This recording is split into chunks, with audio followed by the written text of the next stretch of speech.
Today's webinar will discuss a new virtual model for cardiac rehabilitation being implemented in Tasmania. Key to the new model is that it enables patients a greater choice on how to complete essential rehabilitation, which is proven to improve participation, completion, and engagement in care. The menu-based approach is improving access to critical cardiac rehabilitation services for patients recovering from cardiac events and living with heart disease in Tasmania, particularly those in regional and remote areas. This new model is being delivered in collaboration with digital health provider Cardihab, the Royal Flying Doctors Service Tasmania, and the Tasmanian Department of Health. And we are really pleased to welcome representatives from each of those organisations to today's discussion. We're going to kick off this afternoon with Dr. Paul McIntyre. A cardiologist by background, Paul was instrumental in the development of clinical services, including cardiac rehabilitation and heart failure at the Royal Hobart Hospital. He is now the Medical Director of the Acute Medical Services Stream and a member of the Royal Hobart Hospital Executive Committee. Paul will be followed by Helen Souris, Chief Executive Officer of Cardihab. Helen has over 20 years' experience in market-leading global organisations and Australian startups. She's a strong advocate for evidence-based digital health innovations and supporting the growth of the Australian digital ecosystem. And we will round out the presentations with John Kerwin, Chief Executive Officer of the Royal Flying Doctors Service Tasmania. John is the inaugural Chief Executive Officer at the RFDS Tasmania, having previously led the Tasmanian Health Organisation. So with no further ado, let me pass over to Paul for today's discussions.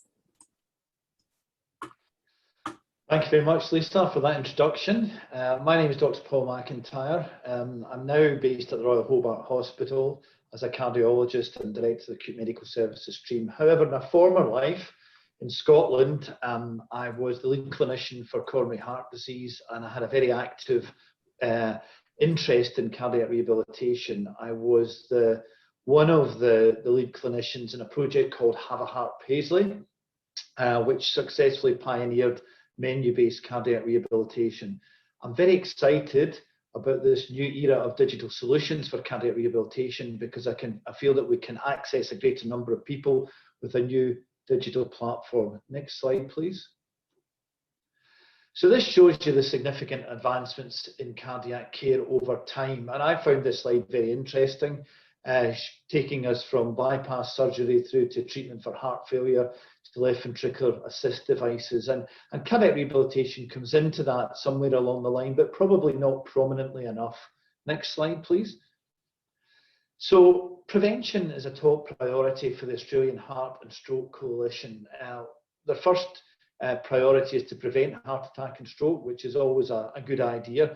But down at number 5, we've got rehabilitation and support to help survivors avoid repeat heart attacks and strokes. That's called secondary prevention. Next slide, please. So what's cardiac rehabilitation?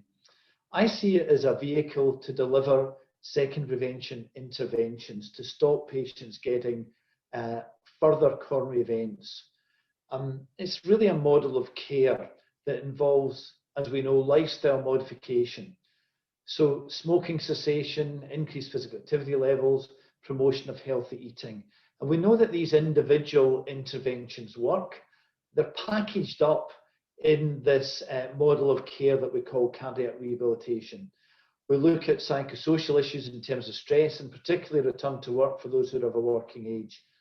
We're really determined to try and optimize treatment of cardiovascular risk factors. And the medical conditions, as you know, that cause cardiovascular disease are diabetes, hypertension, and hypercholesterolemia. They need to be optimally and aggressively treated. We want to, in that respect, optimize medication. We want to make sure that the patients get onto the drugs that they're supposed to be on and that those drugs are up-titrated to maximally tolerated doses according to our guidelines. Next slide, please. So who's eligible for cardiac rehabilitation? This is really important because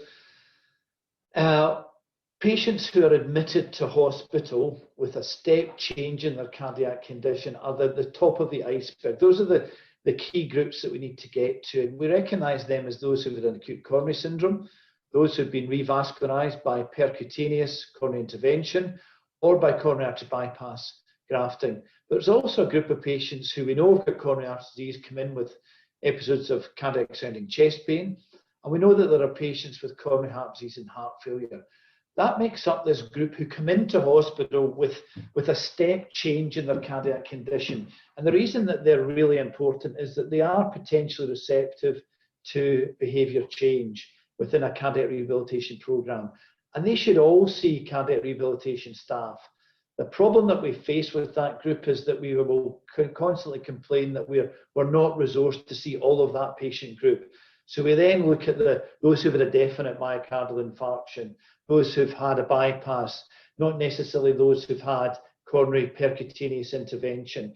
We miss patients out from that cohort, and that's a really important group that we must capture because they are really receptive to behaviour change. And a lot of our efforts, an inpatient load should be focused in getting to all of that group and expanding that group where we can and looking at different solutions to the issues around human resources. And that's where digital solutions can potentially come in, which are potentially less labour intensive, but at least give the patients access to the cardiac rehabilitation programme or menu. Next slide. Sorry, before you do that, Helen, back one.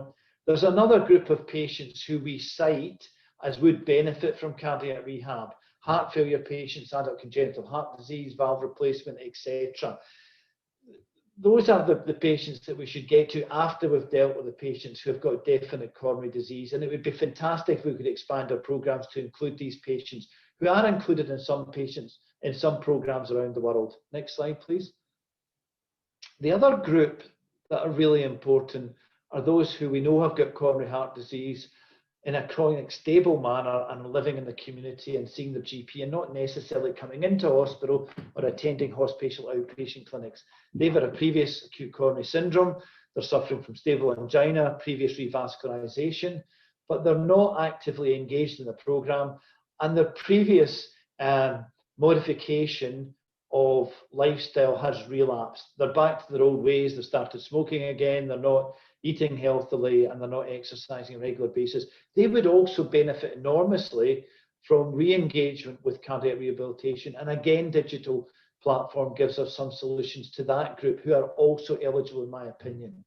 There's another really important group that I want to highlight, and there are those patients who are at very high risk of coronary heart disease. That might be defined by a score on the Australian Cardiovascular Risk Calculator. In Scotland, I worked on a project called Assign, which was a cardiovascular risk calculator that, based on Framingham, that factored in social deprivation and family history. And it was an attempt to try and case find patients at high risk of cardiovascular disease and cardiovascular events and treat them before they actually develop the disease, as if they're already suffering from disease. High risk primary prevention, or so-called anticipatory care, as we coined the phrase in Scotland. And that's beginning to get some attention in Australia. There's also the addition of CT coronary angiogram with a calcium score that modifies the cardiovascular risk score and give us more information about who to treat with medication, but also who we can direct to cardiac rehabilitation programs for potential lifestyle change. Next slide, please. So just to cover what menu-based means, it means that the traditional one-size-fits-all no longer applies. We have to actually look at the menu to see which interventions are required for a patient and tailor those interventions and those programs to individual need. We've got a vision for Tasmania, and that's hopefully shared by my colleagues, that we try and get all patients eligible for cardiac rehab into some aspect of the menu. And I'd like to suggest that we have a tiered approach to menu-based cardiac rehabilitation. And I'll show you that in a minute. We want to embrace digital solutions, and we have engaged with Cardihab, and we've got a statewide approach to incorporating Cardihab as a digital platform as part of our menu-based approach. It's now integrated into a menu. It's not suitable for all patients, but it should be considered, tailored to individual need for those patients who are suitable for that programme. Next slide, please. So the key benefits for menu-based cardiac rehabilitation is that patients are engaged in the disease management. There's personalised care, there's a choice of what programme is needed or preferred, and that's a conversation that engages the patient in the decision making. It's convenient, flexible and supportive. We want to accommodate existing work patterns and try and get patients back to work if that's appropriate. We want to try and overcome geographical barriers, and having distance to travel to traditional programmes has always been cited as a barrier to cardiac rehabilitation. Again, it should be tailored to individual patients' risk factors and needs. We're trying to improve patient outcomes by enhanced completion adherence rates and increased patient engagement. Next slide, please. So this is my menu, and thanks, Helen, you've obviously put that right-hand part of the slide in for me. That's very good. Healthy Heart, that is a menu, indeed. So my starters on the menu are the programmes that are on offer. So what programmes can we offer patients? We know that we've got traditional face-to-face. Cardihab is our new digital platform. Royal Flying Doctors are part of that menu. And we've got programmes such as Coach available. We've got home-based programmes using telehealth. So it can be telephone, or it can be FaceTime. It can be other video conferencing facilities. And then there's the Heart Foundation, the traditional booklet, My Heart, My Life, that's now going into a new iteration. So there's different options in terms of programmes that we can offer for starters. And then we're on to the main course. So within each of these programmes, what evidence-based interventions do the patients require? A good example is if a patient doesn't smoke, there's no point in offering them smoking cessation. And some patients are not suitable for moderate-based intensity exercise. So we've got to tailor it to individual needs as part of the main course. But you can mix and match. You can have a different starter. You can mix your starters. You can have a tapas type menu. What's best for that patient? So you can mix Cardihab with face-to-face. You can have home-based as part of the equation with face-to-face. So working out what that patient needs based on their own particular circumstances is what menu-based cardiac rehab is all about. For dessert, I think we need to think about outcome measures, and those are both process and clinical outcome measures, and that's really important. We don't do that well enough. Next slide, please. So the number of patients who are eligible for cardiac rehab is your denominator. Right? It's not the patients who take it up, it's those who are eligible. That's your starting point.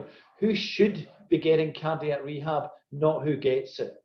Uptake is really important. How many patients actually take it up, how many complete cardiac rehab, to 75% of the individualized program that they're offered. That's the kind of figure that we agree on in the cardiac rehab community. How many drop out, in other words, relapse. And data collection is really important, that we actually collect data to be able to deliver on these process outcomes. Next slide, please. Don't measure mortality.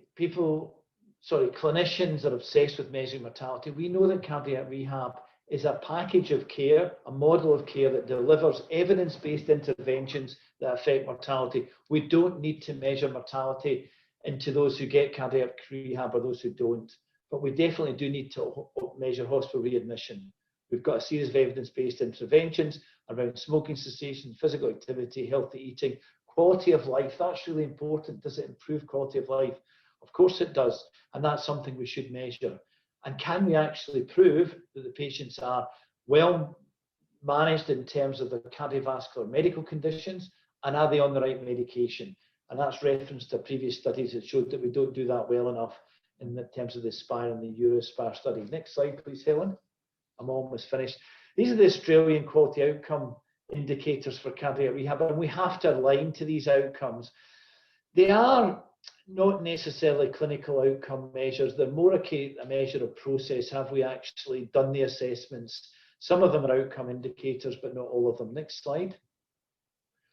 We're looking to measure, in my opinion, things like, have the patients actually stopped smoking? Have they improved their physical activity levels? Are they eating healthier? Next slide.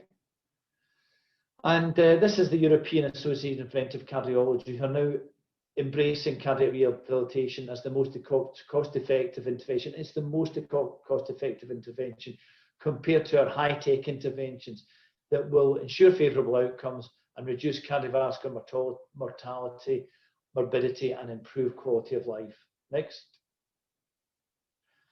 So that's me finished. There'll be time for questions at the end as part of a panel, and I've more or less stuck to time. So I'm going to pass on to Helen to tell you much more about the digital platform. Thanks so much, Paul. And we are very enthusiastic about the model being delivered as a part of a menu, because we see there's a significant issue in terms of access to care.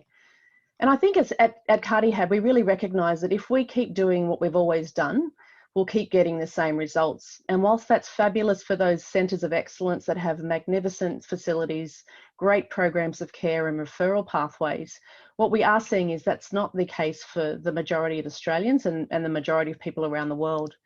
We know the statistics around re-event rates are high, and 1 in 3 people are estimated to have a repeat event within 3 months. And we recognise the impact that cardiac rehab can have on this.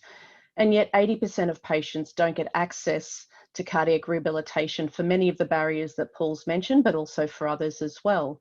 And these statistics are local statistics in Australia, but they're also what's recognised globally as a very significant gap in care. We also see that most of the heart disease and secondary prevention programs that are provided across the world today are really following antiquated models of care, and society has moved on substantially over the years. And certainly there is a bigger expectation of patients who would like to engage with digital models of care, with telehealth enablement, and also, I guess, programs that fit into the busy demands of current life that really need to be accommodated if we're going to affect those statistics.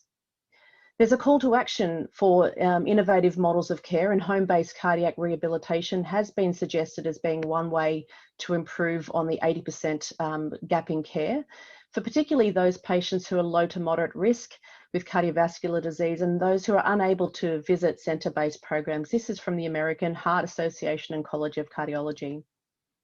Now, if we take a very close look at Tasmania as a specific instance, we're looking at 37,000 patients living with heart disease, and a significant proportion of patients, 10,000 emergency presentations each year.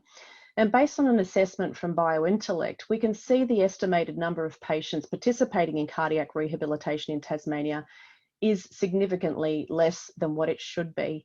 And so we know that there is an opportunity, particularly within the Tasmanian community, that we can make a difference with. In a recent study from Carolyn Astley et al., it was also shown that 30% of eligible patients are referred to cardiac rehab, with uptake of only 28%. And these statistics can be overcome and improved if we offer menu-based programs of care. What you see in this schematic is the outcomes from the Cardihab study, where Cardihab was offered to patients as an alternate to face-to-face models of care. And in our clinical trial, we're able to demonstrate significant improvements in uptake, completion and adherence to the program versus what was achieved through traditional face-to-face programs. So Cardihab has the potential to really improve the outcomes specifically in Tasmania. This data again was modelled by BioIntellect, looking at some Australian Institute of Health and Welfare data, but also looking at the outcomes from our Cardihab clinical trial. And what we've projected is that we could actually support an additional 2,000 to 2,500 patients in Tasmania being able to access a digital cardiac rehabilitation program if our program was offered extensively across the state, which in turn could generate between $7 and $10 million in savings due to the improved outcomes and uptake of our validated program. So digital cardiac rehab really can improve access for people who are unable or unwilling to attend a face-to-face program. And we do hear this significantly for people who live busy lives, they've got significant work or family commitments that restrict their participation, women who are uncomfortable attending group sessions, which are typically male-dominated, people who are less mobile, and of course the obvious solution for people who live in regional and remote areas for who the travel and transit is quite a burden and not usually something they can accommodate within their lives. So there is a real opportunity for digital cardiac rehabilitation to improve those access points. So by adding Cardihab to a program, a menu program, we can actually support Cardihab cardiac rehabilitation either in a traditional face-to-face approach. It can be used where there's some face-to-face visitation and some at-home program completion, or fully remotely delivered through telehealth. And ultimately, the options that a patient engages with or prefers to do are the options that we believe will help drive outcomes. So fitting into the way the patient wants to receive care, but still with a validated and proven methodology. So our program we conducted a randomized controlled trial comparing the potential program outcomes for Cardihab versus traditional models of care. And what we were able to demonstrate is we significantly improved uptake, completion, and adherence to the program. And they're quite remarkable statistics that we see there on the page, but we've also seen those results retained in the way that our program's used in the real world context today. We had a significant improvement in anxiety and depression, and also significant improvements in health-related quality of life. And our platform is now registered on the ARTG as a Class 1 medical device. Importantly as well, the way that we structure our programs is that the programs are aligned with both clinical best practice and cardiac rehabilitation guidelines. So it's really important that our programs continue to live and be contemporized and updated as guidelines change and as new evidence emerges. To give you a very brief overview of what it looks like, on the right-hand side is the patient app. They access the program and a series of daily reminders and tasks of what they need to do to care for themselves, plus visual diaries and dashboards so that they can engage with their progress throughout the program. The clinician sees the data entered in real time in their clinical portal, which is on the left-hand image of the screen, and they're able to have focused conversations like that big spike in blood pressure and really have a discussion with their patient about their clinical measures, their outcome measures, and their experience on the program. It is hosted in the cloud securely, and the program is available on Android and iOS programs. We also have a video conferencing capability now built into the program. So clinicians can make a video call to a patient, and the patient simply receives that call through the phone as if it was a phone call. So there's a lot of simplified methods to ensure that we engage the patient and get the best opportunity to utilize the program either fully face-to-face, remotely, or in a hybrid sense. We comply with international standards for secure cloud storage, and our data is hosted in Australia according to the sovereignty, which is in Sydney. And this is something we are particularly focused on to ensure we protect and control the access to critical health information and private health information for patients and our customers. So Cardihab really is intent on pioneering digital health in this space for cardiovascular disease and cardiac rehabilitation, with Tasmania being at the forefront with this collaboration. We are evidence-based and we are registered on the ARTG. We have clinical evidence plus the real-world evidence that's been brought to light as our product's been rolled out across Australia. Our health economic outcomes are considerate and significant, enabling value savings and time savings for clinicians and for health payers. And all of our programs are aligned with clinical guidelines and best practice. And of course, as I mentioned, we do have rigorous security and privacy provisions to make sure that the data is kept secure and safe. So with that in mind, I will hand over now to John Kerwin, who'll talk to, I guess, the way that the Flying Doctor service is really implementing Cardihab as part of their digital health solution. So John, I will hand over to you now to talk that through. Thank you, Helen. Just to just touch on what Paul and Helen said, I don't want to repeat it. I think they very clearly said the why. Just to probably a bit more context for the non-Tasmanians in the webinar. We're focusing from the RFDS on rural and remote, but that really goes to access. So the principles are the same, I think, across Australia, and that reflects Reverend Flynn's finest care and furthest corner approach to how we provide our services, often by aeroplane, but increasingly more and more by telehealth and in place-based services. Also worth noting that Tasmania is the most decentralised state in Australia, with the majority of the population living outside of the capital city. Also the oldest, also the highest chronic disease burden. And probably I'd say, although I hope my friends from public transport aren't listening, some of the worst public transport options around.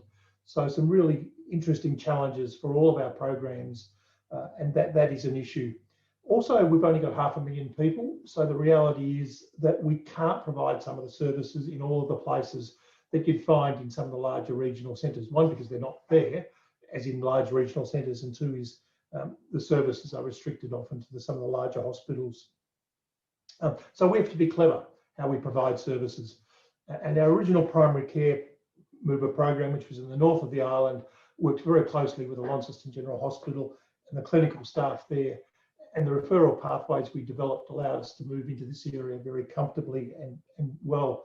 And with Paul and his team, it really does look like a great partnership. Next, sorry, we've also got some national research from 2019. It's on our website, which again goes to some of the extracting information we have from our aeromedical side, which is predominantly in the bigger mainland states. Next, please, Helen. I've touched on this. We see ourselves as a primary care provider. I won't go through these in detail. We started with a phase 3 primary mover program, staffed predominantly by exercise physiologists, and it's run very well. We moved overnight to telehealth with COVID.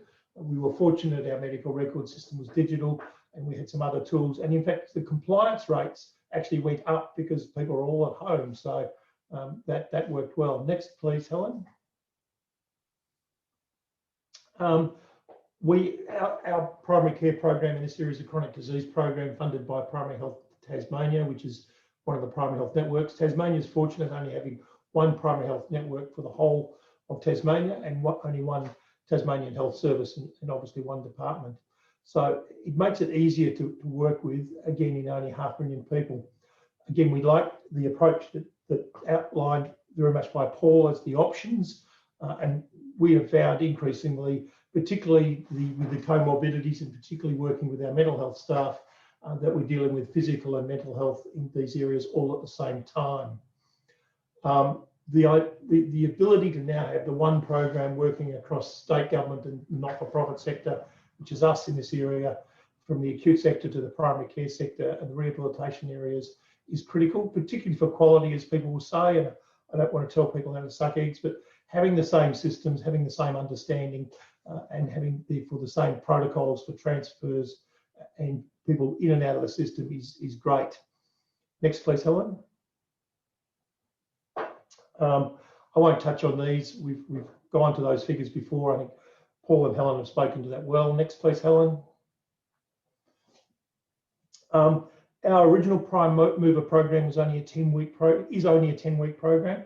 The intention for that is not to keep people, but to bring them to a level of competence and self management, and also so that we can then take the next set of referrals from GPs and the hospitals.